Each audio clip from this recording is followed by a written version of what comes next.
A pregnant woman opens her eyes and finds the father of her unborn child sitting on top of her, holding a pair of household scissors. He moves towards her chest. You won't believe what he does next. A woman in Brazil feels cold steel slide into her chest in the middle of the night, while the man who promised to love her digs around inside her skin like he's fishing for change in a couch cushion. A grieving mother walks up to her daughter's open casket and sees a stranger standing over the body, their hands buried deep somewhere they have no business being. And a college student holds a phone to her ear, listening to a calm, professional, fatherly voice. Listening to their instructions, she picks up a razor blade and does the unthinkable. 4 women, 4 different cities, 4 different years, same nightmare. Every single one of them had a particular part of their body against their will. And in every single case, the weapon was something most of you have inside your own house right now. Last time we talked about slicing up sausages. Today we're talking about women who got their chesticles and jigglypuffs, chi-chis, breastises, whatever you call them, removed against their will. Sorry in advance. Hello strangers, welcome back to the Strange Bar and Grill. I'm your host, JP. Today we have another wild set of stories. Last time we talked about men getting their junk off and eaten. Today we're talking about them breastises. You know, David Allen Greer in Living Color style for those that know. Just a quick heads up though, because the last story is wild and you don't want to miss it. And again, apologies to all the women. You're about to be traumatized. But I won't hold you any longer. Let's jump right in.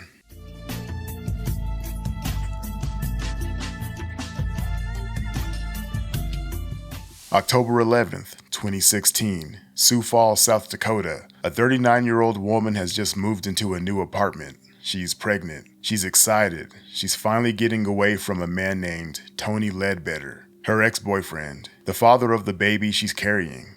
Tony looks like Bizarro World version of Rock. Not Dwayne "The Rock" Johnson, but Charles Dutton. You know that old TV show, Rock? He was like a garbage man and he was always kind of going through it and struggling and stressed out. And the granddad was always giving his opinion. Hey, Rock, you can't be cutting up them breasts, you gotta be a role model. He looks like that whole TV show wrapped into one. Now, Tony is 45 years old, and Tony does not handle the word ex very well. He has been driving past her job to check up on her. He has been refusing to leave her old apartment. He demands to know where she is at all hours. The kind of guy your mother warned you about. On that Tuesday in October, Tony calls her up. He says he just wants to talk, clear the air, be civil. She agrees because she's a decent person, and because she has a friend coming over in a little while anyway to check out her new place. So she figures it's safe. She's not safe because Tony shows up. The talk goes about as well as you would expect. It turns into an argument. The argument turns into something else entirely. Tony punches her in the face. He grabs her by the head and slams it into the ground. She tries to scream, and he jams his forearm down across her throat to shut her up. When that doesn't work, he stuffs a blanket into her mouth. She passes out. And here's where Tony goes from violent boyfriend to something straight out of a horror movie. She's unconscious, pregnant, helpless. Tony walks calmly into her kitchen. He opens a drawer. He takes out a pair of scissors. Just regular household scissors. You know, the kind your children use for crafts and they don't put back, so when you go to look for them, they ain't there again? Yeah, those kind. Regular scissors. And he comes back into the room. He sits down on top of her and he cuts off one of her nipples. Just like that. Like he's trimming a hangnail or something. She wakes up. She's laying there in her own apartment with her ex-boyfriend straddling her chest, and he's already moving on to the other side. She comes alive. She fights. She breaks free. She runs out into the world half-dressed, bleeding from her chest, screaming for help. Now here's the part that messes with your head a little bit because Tony, the man who just sat on a pregnant woman and her up like a sewing project, Tony picks up the phone and calls 911 himself, like he was the one who needed help, like he was the victim. Police arrive. Paramedics get her to the hospital. The baby, somehow miraculously, is unharmed. The mother's not. She will be scarred for the rest of her life, physically, mentally, otherwise. Rock tells the cops he did it in self-defense, but the cops aren't stupid. But why did he do it? Investigators dug into it, and the answer they came up with is the kind of evil that just doesn't feel real until you hear it out loud. She had told him she planned to breastfeed. He knew that, and he wanted to take that away from her. He wanted to take that away from his unborn child. If he couldn't be in their lives, he was going to make sure she could never be a normal mother to that baby. And that was the goal. That was the whole point. He pleaded guilty in August of 2017 to 3 counts of aggravated assault, 1 for choking her out, 2 for the scissors. The plea deal said he would get no more than 30 years. On November 28th of 2017, Lincoln County, South Dakota, the judge, Doug Hoffman, listens to the victim read her statement. She stands up there in front of the man who tried to destroy her, and she looked him dead in the eye, and she asks him one question: "Do you feel like a man?" Tony does not look up. He cannot look up because Tony is a little biatch on some straight sucker stuff. Then Judge Hoffman does something rare. He throws the plea deal in the trash. He says 30 years is not enough. He gives Tony Ledbetter the maximum sentence the law allows on every single count, stacked back to back, 45 years.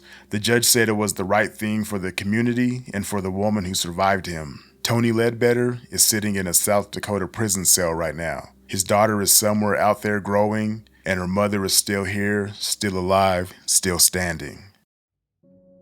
Now for this next case, we'll be crossing the equator. Brasilia, Brazil, the capital city. The date is March 30th, 2025. The time is around 4:30 in the morning. A husband and wife are arguing. Now, I don't know what they were fighting about. Brazilian authorities have kept the names of both people sealed because of a national domestic violence law called the Maria da Penha law, which protects victims by hiding their identity. So we'll just call her the wife, and we'll call him exactly what he is, a monster. The wife in this story had recently gotten breast implants. Brazil is the second biggest plastic surgery country in the world, right behind the United States, and breast augmentation down there is about as common as getting your teeth cleaned. She had saved up, she had gone to a doctor, she had healed, brand new chapter of her life, but that chapter lasted about as long as it took her husband to walk into the kitchen, because the fight escalates. He starts swinging. He punches her in the head, he punches her in the back, he punches her in the stomach. She's on the floor, dazed, and while she's out, he goes into the kitchen drawer and comes back with a knife. Not a fancy hunting knife, not a switchblade, just an ordinary kitchen knife. The kind sitting in your drawer right now, the kind you use to chop onions. And he starts open her left chest. He is not trying to kill her, and that's the twisted part. He's doing surgery. He is digging. He is going in there for the silicone. The implant she paid for, the implant her body had healed around. He it out of her chest like he's gutting a fish. Then he walks across the room, knife in one hand, bloody silicone implant in the other, and he opens a window and he throws it out. Why does it always seem like everyone's throwing parts out the dang window? Could you imagine just walking down the street and you get hit upside the head? You know what? Just never mind. The neighbors had already called the cops. The military police of the federal district show up, and what they find is a crime scene out of a fever dream. The wife is laying inside the apartment, bleeding from a wide open hole where her used to be. The kitchen knife is still on the floor, and outside on the dirt, the implant is sitting there. Some reports say ants were already on it by the time the police arrived. The cops bag the implant. They get her into an ambulance, and they rush her to one of the biggest hospitals in the city. And the surgeons there do something extraordinary. They take that implant, the one her husband threw out in the dirt, they sterilize it, they clean her up, and they put it back inside her chest. They sewed her back together. The husband confessed to everything. He was arrested at the scene. He's being charged under the Maria da Penha law I mentioned earlier, Brazil's main domestic violence statute. Now here's the catch. That law has a maximum penalty of about 3 years in prison for domestic abuse. 3 years. For taking a knife to your wife in the middle of the night and her open like an animal. The Maria da Penha law is named after a Brazilian woman whose husband shot her in her sleep back in 1983 and left her paralyzed for life. Then he tried to electrocute her in the shower a few weeks later when she came home from the hospital. It took the Brazilian courts almost 20 years to lock him up. The law is supposed to protect women like her, but human rights groups have been screaming for over a decade that the law is barely enforced. About 30% of Brazilian women say they have been the victim of domestic violence at the hands of a man. 3 out of every 4 say they barely even know what the law even says. As of the last reporting available, the case is still being investigated. The husband's name has not been made public. The wife's name has not been made public. But she is alive, and she is healing. And somewhere in Brazil, a man who used to be a husband is sitting in a holding cell wondering if he's going to do 3 whole years for what he did. 3 years. Take a minute and let that sink in. Yeah, 3 years for what he did. Our third case takes us to Tulsa, Oklahoma, April 30th, 2015, Moore's East Lawn Chapel. A funeral home overruns South Memorial Drive. The viewing for a 38-year-old woman named Tabitha Nadine Nixon Lynch is happening that day. Tabitha was a mother of 4. She worked as an insurance adjuster. She was a citizen of the Muskogee Creek Nation. She had been sick for a long time, and 3 days before the viewing, her body finally gave out. Natural causes. She had earned her peace, but she was not going to get it. That morning, a 26-year-old woman named Shayna Lauren Sims walked into the funeral home. She's dressed nice. She's calm. She tells the staff a polite little lie. She says she's the makeup artist, and she's there to do the final touch-ups on Tabitha's face before the family arrives. The staff has no reason to question her. They smile, they nod, they walk her right into the viewing room and leave her alone with the body. And here's where you need to take a deep breath because what comes next is going to test you. Shayna goes to work, but it's not the kind of work she advertised. This dirty biatch pulls out a folding knife. She slashes Tabitha's face, a long cut that runs from the forehead down to the bridge of the nose. She smears the makeup the actual cosmetologist had spent hours putting on. She grabs Tabitha's hair and starts cutting it off in chunks, throwing it on the floor next to the casket. She takes off Tabitha's pants. She starts taking pictures with the body. Then she takes that folding knife and she both of Tabitha's breasts. And then she cuts off one of her toes. And then, like she was just shopping at a department store, she takes the shoes right off the dead woman's feet, slips them into her own bag and starts to walk out. This is when Tabitha's mother walks in. This grieving mother, who has lost her daughter 3 days earlier, walks up to that casket, expecting to say goodbye.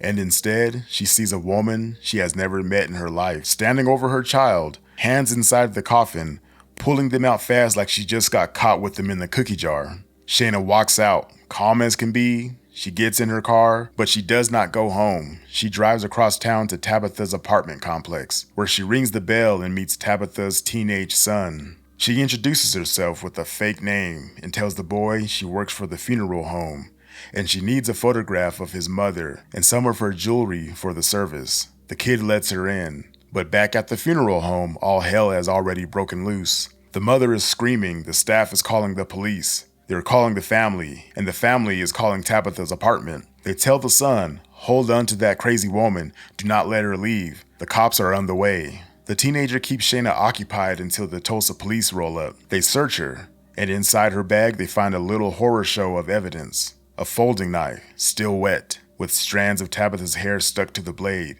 a pair of scissors, a box cutter, various pieces of makeup, the shoes. So you're probably asking at this point, why? Why did this crazy woman come up here and start people? Well, the obvious answer is because she's evil. But the secondary answer is her cheating husband. Shayna was married to a man named Monty Smith, and rumor had it, just a rumor by the way, not fact, that Monty had been having an affair with Tabitha. Shayna heard the rumor, Shayna believed the rumor, and Shayna decided that just because Tabitha was dead did not mean Tabitha was off the hook. This was revenge beyond the grave. Yeah, she was crazy.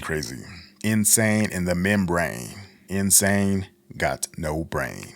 Now here's the wild part, because Monty testified at the trial that he and Tabitha had only ever been friends, nothing physical, nothing romantic. He was already in the process of divorcing Shayna. So this was not even a real affair. This was a story Shayna had told herself, and she committed a felony for it. And here's the even wilder part, because just 2 weeks before this, Shayna had pleaded guilty to a totally separate assault and battery charge for attacking another woman who had also been linked to her husband. She walked out of that courtroom with a slap on the wrist. 18 months suspended sentence. She didn't even sit in jail. See, that privilege strikes again. 2 weeks later, she's mutilating a dead body.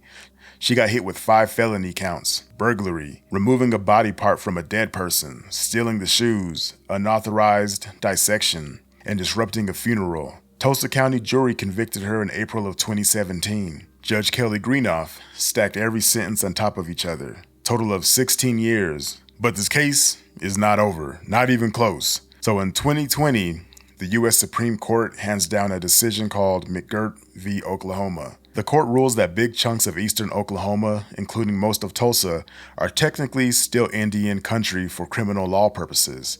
And here's the thing, Tabitha Lynch was a Muskogee Creek citizen. The crime happened on Muskogee land, which meant, under the new ruling, Oklahoma never had the right to prosecute Shayna Sims in the first place. So in November of 2021, after Shayna had served about 4 years of her 16-year sentence, a court vacated her conviction. They threw it out. She walked out of prison a free woman. The federal government did not pick up the case. The tribe couldn't pick it up because Shayna is not a Native American, and tribal courts don't have jurisdiction over non-Native Americans. So she just went home. But still not over. The Tulsa County District Attorney called it sickening. He said this woman did all of those horrific acts and was about to walk away with no record at all. But then in June of 2022, the Supreme Court came back with another ruling that filled in the gap. Castro Huerta said Oklahoma actually does have authority to prosecute non-Native people who commit crimes against Native people on Indian land. On February 27th of 2023, the Tulsa County Sheriff's Office shows up and arrests Shayna Sims for the second time. Same crime. It sent her right back to prison, to Mabel Bassett Correctional Center in McLeod, Oklahoma, to finish the rest of her 16 years. Tabitha Lynch is still in the ground. Her 4 children are growing up without their mother. And the woman who took a knife to her body got a vacation in the middle of her sentence because of a Supreme Court technicality. There's justice, and then there's whatever this is. I guess it's still justice, it just got prolonged and took forever. Now this last case, this one's the worst. Not because it's the bloodiest or anything. This one's the worst because the man who did it never laid a single finger on any of his victims. He didn't have to. He had a phone. Alright, stick with me here. His name is Joseph George Shearer. He looks like he sniffs bus seats, right? All under bleachers, scrounging for ass. But at the time of his arrest, he was 41 years old. He lived in Fort Lauderdale, Florida. Worked as a car salesman, then a restaurant worker. By all outside appearances, he was an absolutely forgettable middle-aged man you would walk past in a parking lot and never look at twice. Shearer had a history, going all the way back to 1980. He had been picked up in New York and Illinois twice for impersonating a doctor. Misdemeanors, slap on the wrist each time, probation, 2 weeks in jail, and he just went right back to it. Because what Joe did was not really practicing medicine. It was something darker. He used the costume of a doctor, the calm voice, the medical words, the authority, to do something nobody had ever quite done before. It's crazy how they just get a slap on the wrist because Malachi Love Robinson, that young black teen that was pretending to be a doctor, served 20 months for impersonating a doctor. But I digress. Between 1996 and 1999, Joseph Shearer sat in his house in Florida and made phone calls. Cold calls, random women across at least 8 different states. The court records eventually counted around 200 different victims. About 120 of those calls landed in the Northwest and Midwest. 57 of them landed in one single county, Gallatin County, Montana. Why Montana? Why a tiny corner of Big Sky country? Joe told police it was because Bozeman is a college town. Lots of young women, lots of trusting young women. So here's how a typical call went. Alright, so your phone rings. You pick it up. The voice on the other end is calm, slow, professional. He says he's Dr. Harris or Dr. Bennett or Dr. Cooper. He had a lot of aliases that he liked to switch between. He tells you he's calling from a hospital. He says your mother or your daughter or your sister is in his office right now being treated for a hereditary urinary tract infection. A bad one, a serious one. And because it's hereditary, he's making courtesy calls to every female relative to make sure they don't have it too. Now, if you're on the receiving end of this call, you're caught off guard. You're scared for your mom. You start answering his questions. He sounds like he knows what he's talking about.